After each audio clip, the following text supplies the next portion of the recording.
Joachim Peiper foi a personificação do ideal ariano de Adolf Hitler, um oficial disciplinado, carismático e letal no comando das temidas divisões Panzer. Reconhecido por sua liderança na frente oriental e durante a Batalha das Ardenas, ele desempenhou um papel proeminente em algumas das campanhas mais brutais da Segunda Guerra Mundial. Após a guerra, Peiper foi capturado e julgado por crimes de guerra, recebendo uma sentença que foi comutada após anos de prisão. No entanto, o peso de seu passado o assombrou ao longo de sua vida. Rejeitado na Alemanha, ele procurou refúgio na França, onde tentou manter um perfil discreto enquanto lidava com o estigma de suas ações. Em 1976, ativistas antifascistas identificaram seu paradeiro em Traves, França, e atacaram sua casa, incendiando-a durante a noite. Peiper, fiel aos seus princípios até o fim, recusou a possibilidade de retornar a uma Alemanha que o repudiou e escolheu permanecer no exílio, enfrentando as consequências de seu passado. Joachim Peiper, o emblema da Leibstandarte. A história de Joachim Peiper é marcada pela brutalidade de suas ações e um final cheio de vingança e retribuição. Compreender suas origens, sua trajetória e seu papel na Segunda Guerra Mundial é crucial para entender melhor seu trágico fim. Peiper nasceu em 30 de janeiro de 1915, em Wilmersdorf, um distrito de Berlim dentro do Império Alemão. Sua família tinha uma influência militar, pois seu pai, Woldemar Peiper, serviu como oficial no Exército Imperial Alemão, lutando na campanha de 1904 no sudoeste africano-alemão. Pouco depois, ele contraiu malária e caiu em um estado grave de saúde. No entanto, em 1907, Woldemar retomou suas atividades e se juntou ao exército prussiano e mais tarde às Forças Armadas durante a Primeira Guerra Mundial. Durante uma importante excursão à Turquia Otomana, ele sofreu problemas cardíacos crônicos devido a uma infecção anterior de malária. Durante o período entre guerras, entre 1918 e 1939, Woldemar Peiper juntou-se à companhia de soldados mercenários dentro do Freikorps, uma unidade paramilitar de voluntários alemães. Lá, ele participou ativamente da repressão das revoltas polonesas na Silésia, que ocorreram entre 1919 e 1921. O pai de Peiper subscreveu mitos antissemitas, que se referiam a relatos sensacionalistas, invenções e falsidades inventadas para difamar os judeus da Alemanha e da Europa em geral. Joachim Peiper tinha como modelo um pai que começou a alinhar-se com as ideias nacional-socialistas. Por isso, ele começou seu próprio caminho e, em 1926, aos 11 anos, tornou-se escoteiro e ansiava ser oficial militar. Aos 18 anos, ele se juntou à juventude hitlerista junto com seu irmão Horst. Em 1933, ele se voluntariou para a Schutzstaffel. Lá, ele seguiu as ordens de Gustav Lombard, um comandante nazista de alto escalão, conhecido por sua eficiência posterior no assassinato em massa de judeus na União Soviética. Em 23 de janeiro de 1934, Joachim Peiper foi promovido a SS-Man, e um ano depois, ele subiu para a SS Strumann nos conhecidos comícios de Nuremberg, também chamados de Rally de Nuremberg, uma série de atos de celebração coordenados pelo Partido Nazista. Lá, Heinrich Himmler, um dos arquitetos do Holocausto e um associado próximo de Adolf Hitler, olhou favoravelmente para o desempenho de Peiper em relação ao arianismo, que se refere ao conceito de uma raça superior promovido pelo nazismo. Nosso protagonista foi incorporado à SS em 1935 e foi posteriormente enviado para um curso de liderança militar. Lá, as opiniões sobre Peiper eram mistas. Por um lado, ele recebeu críticas altamente favoráveis e aprovadoras dos instrutores da SS. No entanto, os psicólogos militares perceberam um egocentrismo desfavorável, bem como uma atitude negativa e uma tentativa de impressionar o Reichsführer Himmler. Em seu relatório, os psicólogos detalharam que Peiper tinha grandes chances de se tornar um subordinado difícil, superior e arrogante. O que alguns poderiam ver como defeitos, outros veriam como virtudes. Entre 1935 e 1936, ele se formou como oficial militar na escola SS Junker, liderada por Paul Hauser, uma figura vital na formação de líderes nazistas. Lá, além de práticas militares, realizaram tarefas de doutrinação sobre a visão de mundo nazista baseada no antissemitismo. Após as recentes aproximações entre nosso protagonista e Himmler, eles finalmente começaram a trabalhar juntos em 1938. Peiper foi levado como seu assistente enquanto era treinado para se tornar um líder. Dentro do Estado-Maior Pessoal do Reichsführer SS, ele foi supervisionado por Karl Wolff, um alto oficial nazista. Peiper trabalhou na antecâmara do escritório central da SS. Devido ao seu desempenho, obediência e eficiência, ele se tornou o assistente favorito de Himmler e o acompanhava firmemente em todos os atos oficiais. Desde o início da Segunda Guerra Mundial, com a invasão da Polônia em 1º de setembro de 1939, Peiper assumiu um papel crucial. Ele era um oficial de ligação entre Himmler e Adolf Hitler. Mais de 2 semanas depois, ele acompanhou seu chefe à execução pública de 20 líderes sociais poloneses, acusados de liderar a resistência partidária à ocupação nazista. Peiper foi um dos responsáveis por transmitir a mensagem nazista. De fato, ele ensinou os valores alemães da época a Ernst Schäfer, um membro científico da Ahnenerbe, uma organização pseudocientífica criada por Heinrich Himmler, que se dedicava a promover doutrinas raciais. Schäfer viajou ao Tibete e conduziu uma expedição pela Ásia onde buscou tanto semear quanto divulgar a cultura nazista. Peiper foi um dos responsáveis por transmitir a mensagem nazista. De fato, ele ensinou os valores alemães da época a Ernst Schäfer, um membro científico da Ahnenerbe, uma organização pseudocientífica criada por Heinrich Himmler que se dedicava a promover doutrinas raciais. Schäfer viajou ao Tibete e conduziu uma expedição pela Ásia, onde buscou tanto semear quanto divulgar a cultura nazista. Peiper foi vital em seu treinamento sobre as ações realizadas pela SS para caçar e matar intelectuais poloneses, argumentando a responsabilidade exclusiva do comando a Adolf Hitler. Joachim Peiper esteve diretamente envolvido na aniquilação de pessoas não consideradas arianas. Em 13 de dezembro de 1939, em Owinska, Polônia, ele observou de perto o assassinato em massa, conhecido como Action T4, que envolvia a colocação de grandes quantidades de gases venenosos em um hospital psiquiátrico, cujos pacientes sofriam de doenças mentais graves. O próprio Peiper admitiu em interrogatórios pós-guerra conduzidos pelo Exército dos Estados Unidos que a ação de gaseamento foi realizada diante de um círculo de convidados. Os lunáticos foram conduzidos a uma câmara preparada, cuja porta tinha uma janela de plexiglass. Após fechar a porta, podia-se ver como, a princípio, os lunáticos continuavam rindo e conversando entre si. Mas logo, eles se sentaram na palha, obviamente sob a influência do gás. Muito em breve, eles não se moviam mais. Em 1940, Peiper foi o fiel ajudante de Himmler durante a inspeção dos campos de concentração da Alemanha nazista, visitando, entre outros, os localizados em Neuengamme, Sachsenhausen, Buchenwald e Flossenburg.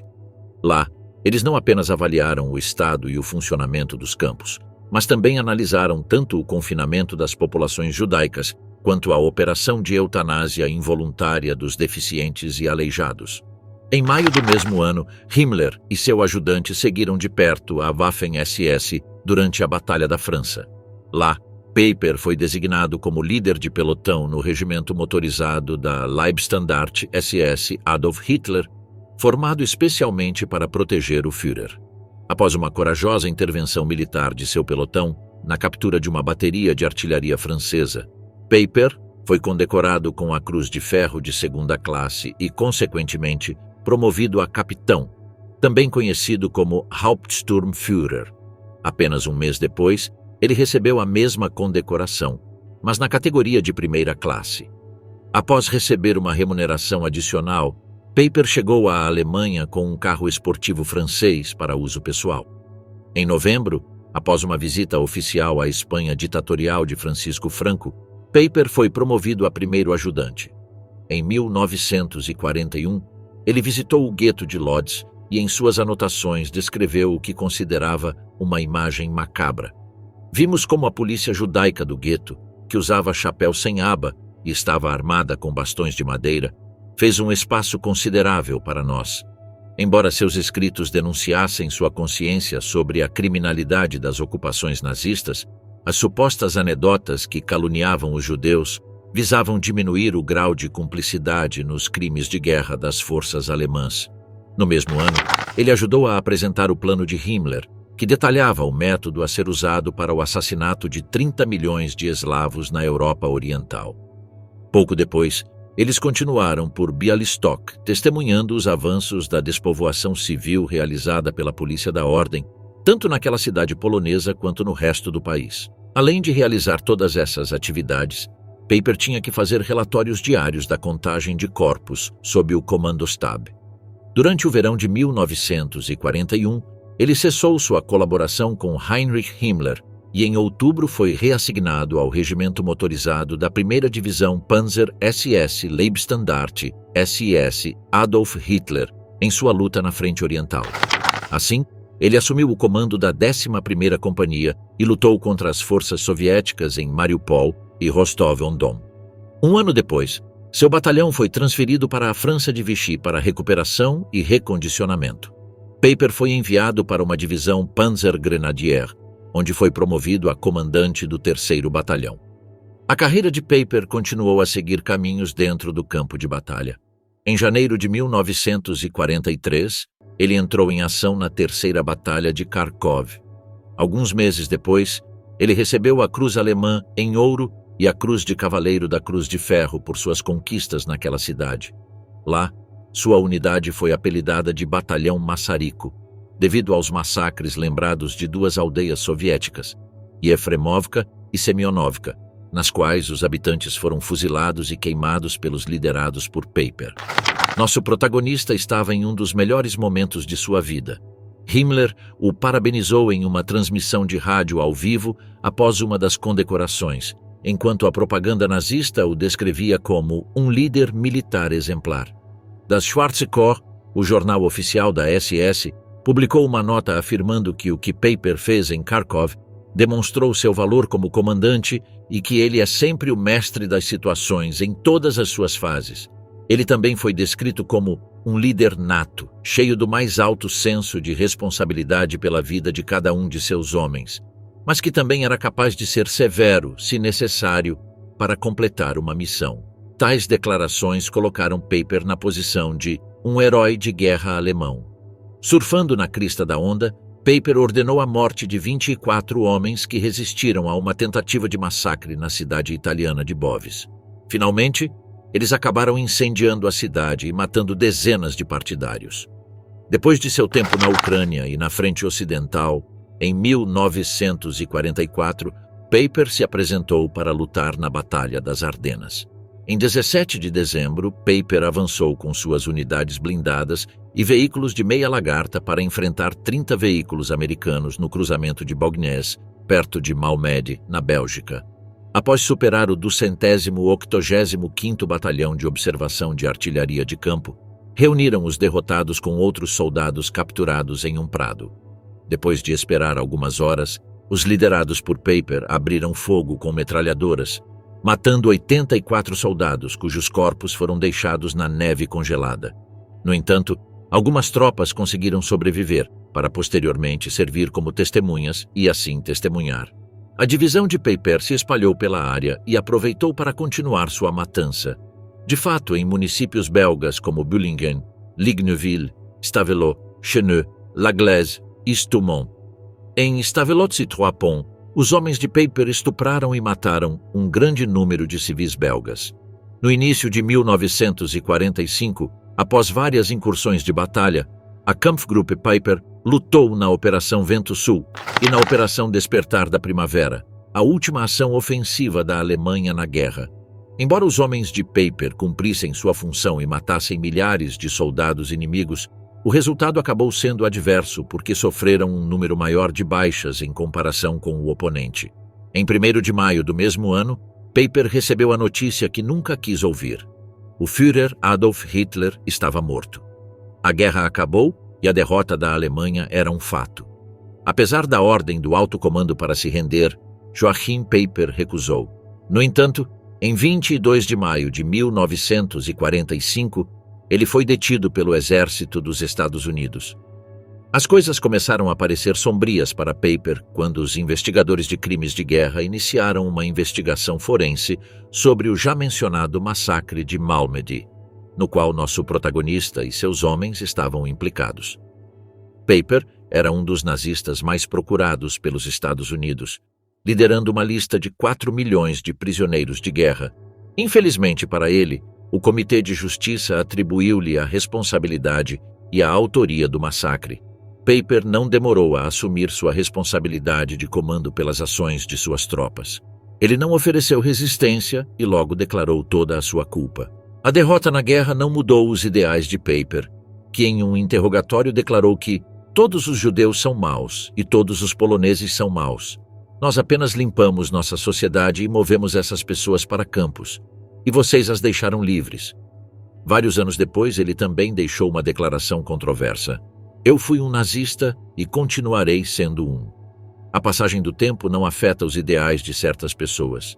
Outra de suas declarações indicou sua indignação com a decisão do governo dos EUA de mostrar sua recusa em incorporar a Waffen-SS em seu exército para se opor à União Soviética.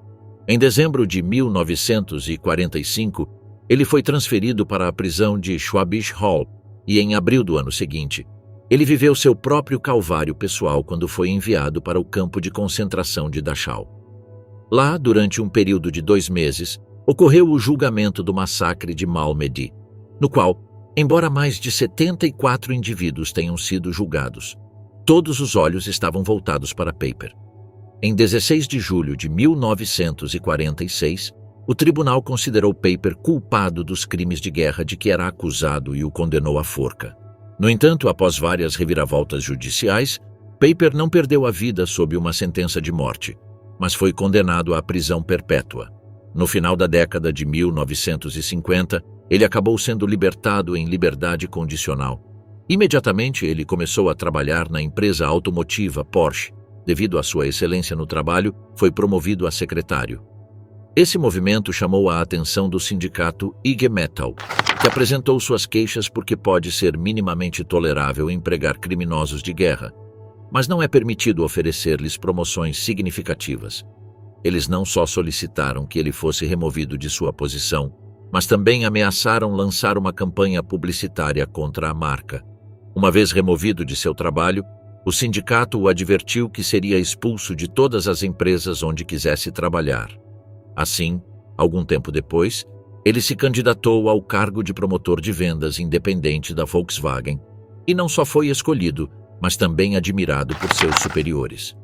No final de 1968, Paper, junto com 2 de seus ex-oficiais, foi acusado perante um tribunal alemão do suposto assassinato de civis italianos em 1943 na cidade de Bovis. De acordo com várias partes do julgamento, a unidade nazista estava rondando a área depois que 2 de seus soldados foram sequestrados por soldados italianos.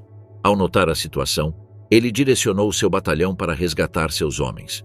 Ao chegar, ele espalhou canhões por toda a cidade e disparou munição de 150 milímetros. Os soldados alemães foram libertados, mas 34 italianos foram aniquilados pelo método de defesa imposto por Paper. Após 2 meses de debate, o tribunal concluiu o processo, argumentando que não havia evidências suficientes para apresentar acusações formais. Em 1970, Paper decidiu mudar-se com sua esposa para a França, um país que ele sempre apreciou. Embora sua identidade tenha sido rapidamente desconhecida, ele recebeu uma permissão de residência de 7 anos. O casal se estabeleceu em Traves, uma pequena cidade perto do rio Saône, com apenas 280 habitantes. Lá, ele acreditava que poderia ficar seguro, sem risco de ser encontrado.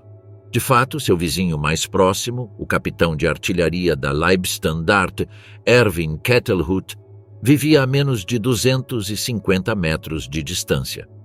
Seus filhos eram crescidos e não faziam mais parte da mesma residência. Heinrich Paper trabalhava como advogado em Frankfurt. Elke, sua filha, era professora em Munique, e a filha mais nova, Silke, vivia em Hamburgo. No entanto, Em junho de 1976, pouco antes de sua permissão de residência expirar, Paper foi detectado por seus vizinhos. A cidade foi coberta com panfletos que diziam: "Povo de Traves, um criminoso de guerra, SS Paper está entre nós." No mesmo texto, exigiam sua expulsão da França, um país que havia sofrido muito com os ataques desenfreados impulsionados pela Alemanha nazista. L'Humanité, o renomado jornal francês da época, publicou um artigo denunciando a estadia de Paper e pedindo seu exílio. Bastaram apenas alguns dias para que o restante dos jornais locais e internacionais unissem suas vozes contra o oficial nazista. As paredes das ruas e estradas foram pintadas com suásticas, runas SS e o nome Joachim Paper. Nosso protagonista ficou realmente chateado com o que aconteceu. Então ele foi à polícia francesa na cidade de Vesoul, que concordou em fornecer-lhe um guarda por um dia. Por sua vez, a Embaixada da Alemanha Ocidental em Paris não ofereceu soluções, mas aconselhou-o a deixar o país. Em 13 de julho, Paper recebeu cartas e telefonemas ameaçando incendiar sua casa e seus cães. A esposa do oficial nazista fugiu, e no mesmo dia, nosso protagonista escreveu cartas para vários ex-membros da SS pedindo ajuda. Nos escritos, ele assegurou que não tinha medo, pois as ameaças pareciam vir de pessoas covardes. Mas ele ainda tinha um revólver Colt 38 e um rifle 22 caso precisasse de autodefesa. Kettle Hut, seu vizinho, emprestou-lhe uma espingarda Remington calibre 12 e também vigiou a área de sua varanda no moinho com 2 rifles carregados. Eram 11h30 da noite quando Kettle Hut percebeu que não havia perigo. Então tomou um leve comprimido para dormir e foi descansar. Pouco mais de 1 hora depois, o som da sirene da cidade o acordou de seu descanso. Quando saiu para a varanda, ficou surpreso ao ver a casa de Paper em chamas. Os bombeiros locais se aproximaram da casa no início de 14 de julho, mas descobriram que a bomba não estava funcionando. Embora a polícia os tenha interrogado um por um, mais tarde descobriram que realmente estava com defeito e que não havia vestígios de sabotagem. Após longas horas de trabalho e com o fogo extinto, os comissários descobriram um corpo com graves queimaduras dentro do escritório. Eles ficaram absolutamente surpresos porque, devido ao intenso calor gerado pelo fogo, o corpo havia encolhido para um comprimento de 60 centímetros, dificultando o reconhecimento como um ser humano. Kettle Hut observou o corpo e seu estado de surpresa era realmente preocupante. "É ele, mas está miniaturizado", confessou. Sob seu corpo, a polícia encontrou um rifle calibre 22 e um revólver Colt calibre 38 com 5 cartuchos disparados no cilindro. No terraço, avistaram 3 cartuchos de espingarda usados ao lado da Remington calibre 12 aberta vazia e com um enorme cheiro de pólvora. Ao visitar o jardim, descobriram marcas de balas perto de um carvalho. Os 2 cães de Paper acabaram feridos e havia 4 balas de 6,35 milímetros no canil, que estava pintado de sangue. 2 especialistas em incêndios criminosos determinaram que o fogo havia começado na parte de trás e se espalhado rapidamente devido aos pisos e tetos de madeira. Eles também perceberam que a cerca de arame que separava o jardim do prado havia sido cortada com alicates. No entanto, não encontraram evidências de que Paper havia sido diretamente assassinado com balas ou espancamentos. De acordo com a reconstrução dos especialistas, Paper disparou sua espingarda para afastar seus atacantes e depois voltou para a casa para salvar documentos pessoais importantes e roupas de sua esposa. Depois de jogar esses pertences pela janela do quarto e pela porta do escritório, ele continuou sua defesa, mas acabou sendo vencido pela fumaça do incêndio e morreu. A esposa de Paper solicitou que seu marido fosse enterrado na Alemanha, mas uma autópsia teve que ser realizada primeiro. Surpreendentemente, quando o corpo chegou da França, estava sem a cabeça, que mais tarde apareceu, mas em pedaços. O único dente que restava em sua boca estava quebrado. Em 14 de julho de 1976, um dia após a morte de Paper, uma declaração de um grupo desconhecido que se autodenominava Os Vingadores foi publicada no The Times de Londres. Os Vingadores matam um coronel da SS na França.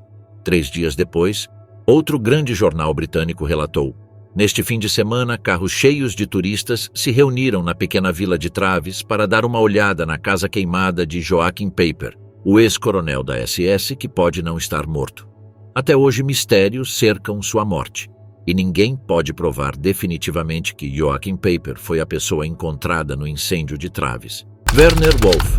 A história de Joachim Peiper estaria incompleta sem mencionar seu braço direito, a pessoa que o acompanhou em todas as batalhas e eventos importantes. Estamos falando de Werner Wolf, que nasceu em 28 de novembro de 1922 em Memel, na Prússia Oriental. Em 1940, com apenas 18 anos, ele se juntou às Forças Armadas Alemãs e imediatamente entrou para a divisão Panzer. Ele rapidamente subiu para as linhas de frente e ganhou a confiança de seus superiores.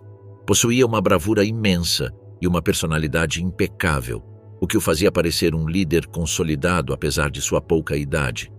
Além de suas virtudes ofensivas, ele se destacou notavelmente na destruição de morteiros, metralhadoras e rifles que ameaçavam seus camaradas. Tinha uma habilidade incrível para neutralizar ameaças críticas e colaborar para a vitória. Em fevereiro de 1943, ele participou da Terceira Batalha de Kharkov, onde se destacou no manejo de uma arma autopropulsada. Ele rapidamente destruiu 11 canhões inimigos, ganhando a Cruz de Cavaleiro. Também foi memorável o momento em que destruiu 2 tanques T-34 com sua arma. Seus superiores, incluindo Joachim Peiper, ficaram maravilhados com suas ações, mas não com seu potencial, pois conheciam suas habilidades. Wolf brilhou na Batalha de Prokhorovka em julho de 1943. Lá, durante um ataque soviético, ele liderou a defesa e ficou encarregado de reorganizar seus homens sob fogo inimigo. Enquanto isso, ele destruiu um tanque T-34 e matou o comandante inimigo em um combate corpo a corpo. Alguns meses depois, ele foi baleado na coxa durante um combate. Após analisar o estado do ferimento, os médicos determinaram que não tinham outra opção senão amputar sua perna. Wolf entrou em um estado de choque e raiva, o que o desequilibrou. Quando a ordem médica para a operação chegou, Wolf sacou sua pistola e ameaçou os médicos. Gritando, ele avisou que não estava disposto a perder a perna. Em sua raiva, ele não hesitou em disparar um tiro no chão. Os médicos entenderam o aviso, largaram o bisturi e o deixaram ir. Finalmente, Wolf se recuperou com sucesso do ferimento. Outro evento marcante na vida de Wolf ocorreu na Batalha de Kursk. Lá, ele ofereceu uma resistência feroz contra o exército soviético. Quando parecia que um ataque inimigo ameaçava dominá-lo, ele e sua equipe tomaram ações com sua arma que o trouxeram de volta à luta. Ele implantou estrategicamente equipes de combate antitanque próximo e, graças à sua reação rápida, evitou o caos e ajudou seus camaradas a retomarem suas atividades após vários dias de turbulência. De fato, ele descobriu que suas armas autopropulsadas estavam pegando fogo, prestes a explodir. Para surpresa de alguns, ele conseguiu salvá-las e mantê-las intactas. Toda a divisão ficou maravilhada ao ouvir que ele destruiu um tanque T-34 em combate corpo a corpo. Quando o comandante emergiu da máquina de guerra, Wolf pegou uma adaga e tirou sua vida. Após o fim da batalha, ele foi enviado para a Itália com sua divisão. Em abril de 1944, com apenas 21 anos, ele se reuniu com Joachim Peiper e assumiu o comando da 7ª Companhia do Regimento Panzer SS na cidade de Ghent, Bélgica. Mais tarde, foram chamados para defender o Terceiro Reich na Normandia. O alto comando alemão destacou sua intervenção na defesa de Chile, enfatizando-o como um exemplo de excelência militar. Em 1944, na Bélgica, ele se casou com Helga. Pouco depois, ele voltou ao Regimento Panzer para comandar uma companhia militar. Em março de 1945, ele participou da operação ofensiva final conhecida como Operação Despertar da Primavera. Lá, sua nação buscava proteger os últimos campos de petróleo na área do Lago Balaton. Após intensos combates e suportar o assalto inimigo, Wolf viu seu tanque ser fortemente danificado e, alguns segundos depois, sentiu um grave ferimento na cabeça que o deixou inconsciente. Em 19 de março de 1945, ele foi levado a um hospital e, no mesmo dia, ele morreu, 9 meses após se casar e 2 meses antes do fim da Segunda Guerra Mundial. E assim chegamos ao fim da história. Este foi o destino de Joachim Peiper e Werner Wolf na Segunda Guerra Mundial. Deixe-nos saber na seção de comentários qual fato sobre Peiper ou Wolf mais te surpreendeu. Não se esqueça de se inscrever para ficar atualizado sobre todo o conteúdo do nosso canal. Até a próxima!